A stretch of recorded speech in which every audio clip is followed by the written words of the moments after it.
ಈಗಾಗಲೇ ಕರ್ನಾಟಕ ಸರ್ಕಾರ ಪರಿಶಿಷ್ಟ ಜಾತಿಯ ಒಳ ಪಂಗಡಗಳ ಬಗ್ಗೆ ಸಮೀಕ್ಷೆ ನಡೆಸಬೇಕು ಅಂತಕ್ಕಂಥ ಆದೇಶವನ್ನು ಮಾಡಿದೆ. ಈ ಆದೇಶಕ್ಕೆ ಮೂಲ ಕಾರಣ ನಾನು ನಮ್ಮ ಶಂಕರಾಜ್ ನಾವೆಲ್ಲ ಅಣ್ಣ ತಮ್ಮಂದಿರ, ನಾವೇನು ಬೇರೆ ಏನಲ್ಲ.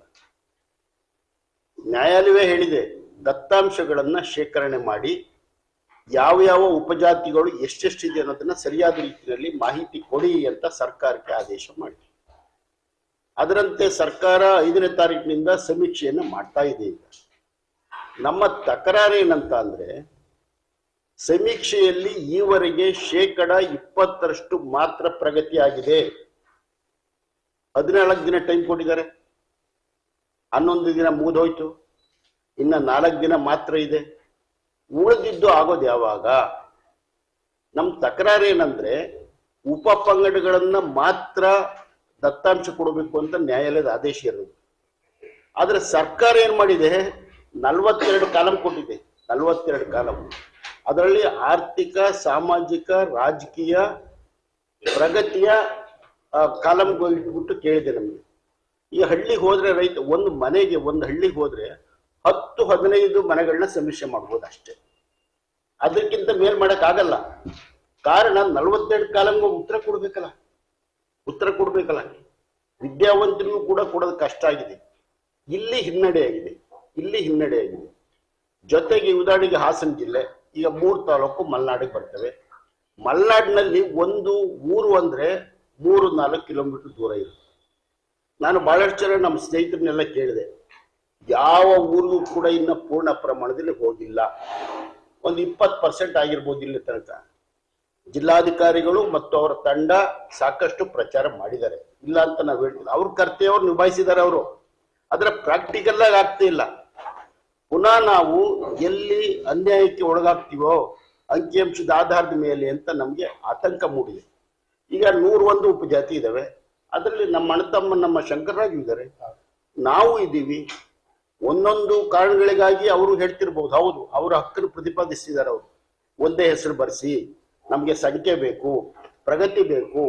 ಅದೇ ತರದಲ್ಲಿ ನಮ್ಮಲ್ಲೂ ಕೂಡ ಚರ್ಚೆ ಮಾಡೋರು ಇದ್ದಾರೆ. ಈಗ ಮೊನ್ನೆ ನಮ್ಮ ಕಾಡಪ್ಪನವರ ಅಧ್ಯಕ್ಷರು ಅವರು ಕೂಡ ಹೇಳಿದ್ದಾರೆ. ಅದ್ರ ಬಗ್ಗೆ ನಮ್ದು ಏನು ತಕರಾರಿಲ್ಲ.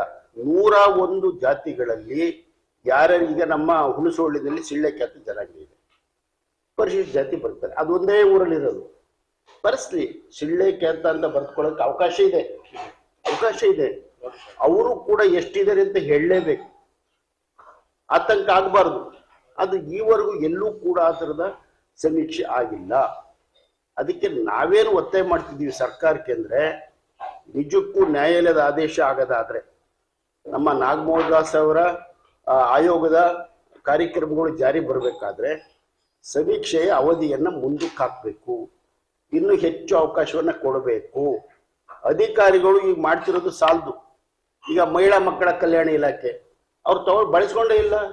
ಅಂಗನವಾಡಿ ಕಾರ್ಯಕರ್ತೆ ಗೊತ್ತು, ಆಯಾ ಮೇಡಮ್ ಗೊತ್ತು, ಆ ಊರಲ್ಲಿ ಯಾರಿರೋದು ಏನು ಅಂತ. ಸೋಷಿಯಲ್ ವೆಲ್ಫೇರ್ ಡಿಪಾರ್ಟ್ಮೆಂಟ್ ನಲ್ಲಿ ಎಲ್ಲರನ್ನೂ ಬಳಸ್ಕೊಂಡಿಲ್ಲ. ಗ್ರಾಮೀಣ ಅಭಿವೃದ್ಧಿ ಇಲಾಖೆ ಸೆಕ್ರೆಟರಿಗಳಿದ್ದಾರೆ, ಬಿಲ್ ಕಲೆಕ್ಟರ್ಗಳಿದ್ದಾರೆ, ಮತ್ತೊಬ್ರು ಇದ್ದಾರೆ, ಅವರೆಲ್ಲ ಬಳಸ್ಕೊಂಡಿಲ್ಲ. ಯಾಕೆ ಅಂದ್ರೆ ಅವರೇ ಹತ್ತಿರದಲ್ಲಿರೋದು, ನಾನೆಲ್ಲ ಹತ್ತಿರದಲ್ಲಿರೋದು, ನಾವು ಸಂಘಟನೆಯವರಲ್ಲ. ಅದಕ್ಕೆ ನಮ್ಮ ಸಂಘಟನೆಯವರಿಗೆ, ನಮ್ಮ ಮುಖಂಡರುಗಳಿಗೂ ನಾನು ಒತ್ತಾಯ ಮಾಡ್ತಿದ್ದೀನಿ. ಇಲ್ಲಿ ನಮ್ಮಲ್ಲಿ ಪಕ್ಷ ಇಲ್ಲ.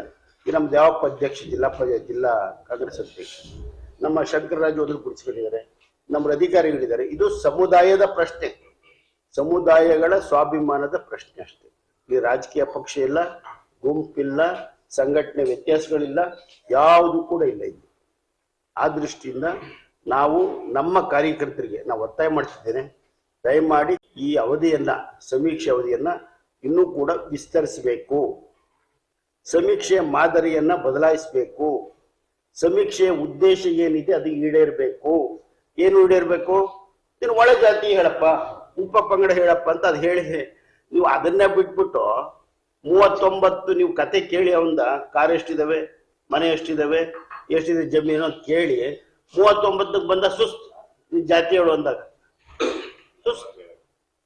ಇದು ಇಲ್ಲಿ ತಪ್ಪಿದೆ. ಆದ್ರಿಂದ ನಾನು ನಮ್ಮ ಸಮಾಜ ಕಲ್ಯಾಣ ಇಲಾಖೆ ಸಚಿವರು ನಮ್ಮ ಸಂಬಂಧಪಟ್ಟಂತ ಸಚಿವರುಗಳು ಸರ್ಕಾರವನ್ನ ಮುಖ್ಯ ಒತ್ತಾಯ ಮಾಡ್ತೀನಿ, ದಯಮಾಡಿ ಸಮೀಕ್ಷೆ ಏನ್ ಗಂಟು ಹೋಗಲ್ಲ, ಎಷ್ಟು ದಿನ ಆಗಿದೆ ಅಂತೆ, ಎಷ್ಟು ದಿನ ಆಗಿದೆ, ಎಷ್ಟು ದಿನ ನೀವೇ ಸದಾಯಿಸಿರೋದು, ಆಕೆ 1 ತಿಂಗಳು ಏನ್ 2 ತಿಂಗಳು ಮುಂದಕ್ಕೆ ಹಾಕಿ ಏನ್ ಆಗ್ಬಾರ್ದು ಏನಾಗಲ್ಲ, ಅಥವಾ ಮಾಡೇ ಮಾಡ್ತೀವಂತಂದ್ರೆ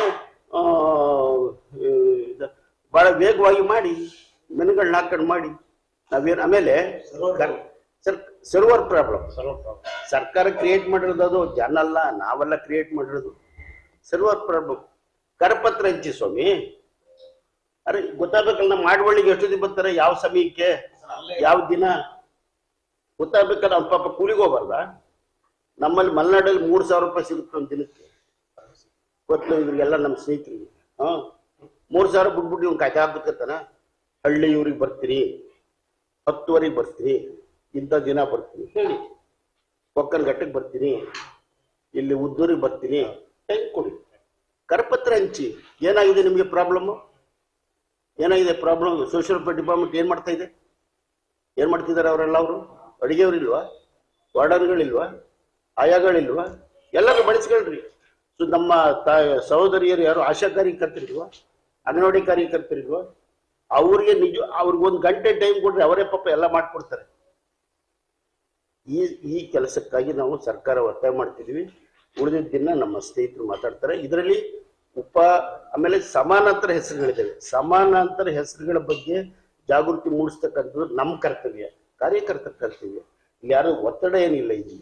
ಹೌದು, ನ್ಯಾಯಕ್ಕಾಗಿ ನಮ್ಮ ಶಂಕರರಾಜ್ ಹೋರಾಟ ನನಗೆ ಖುಷಿ ಇದೆ, ಹೆಮ್ಮೆ ಇದೆ ನಮಗೆ. ಅನ್ಯಾಯಕ್ಕೆ ಒಳಗಾದವರು, ಸಾಮಾಜಿಕ ಅಸಮಾನತೆ ಒಳಗಾದವರು ಏನು ಅನ್ನೋದಂದ್ರೆ ಹೇಳ್ಬೇಕವ್ರು. ಈ ನಮ್ಮ ಹೆತ್ತೂರಿಗೆ ಹೋಗಿಲ್ಲ ಇನ್ನೂ, ನಮ್ಮ ನಾಗರಾಜ್ ಊರಿಗೆ, ನಮ್ಮೂರಿಗೆ ಹೋಗಿಲ್ಲ ಇನ್ನೂ. ದೊಡ್ಡ ದೊಡ್ಡ ಊರುಗಳವು. ಎಲ್ಲ ವ್ಯತ್ಯಾಸ ಇದೆ. ಅದಕ್ಕೆ ನಾನು ಒತ್ತಾಯ ಮಾಡ್ತೀನಿ, ಅದೊಂದು ಸರ್ಕಾರ ಈಡೇರಿಸಬೇಕು ಅಂತ ನಾವು ಜಿಲ್ಲಾಧಿಕಾರಿಗಳಿಗೂ ಮೆಮೊರಾಂಡಮ್ ಕೊಡ್ತಾ ಇದ್ದೀವಿ ನಾವು ಸರ್ಕಾರಕ್ಕೆ.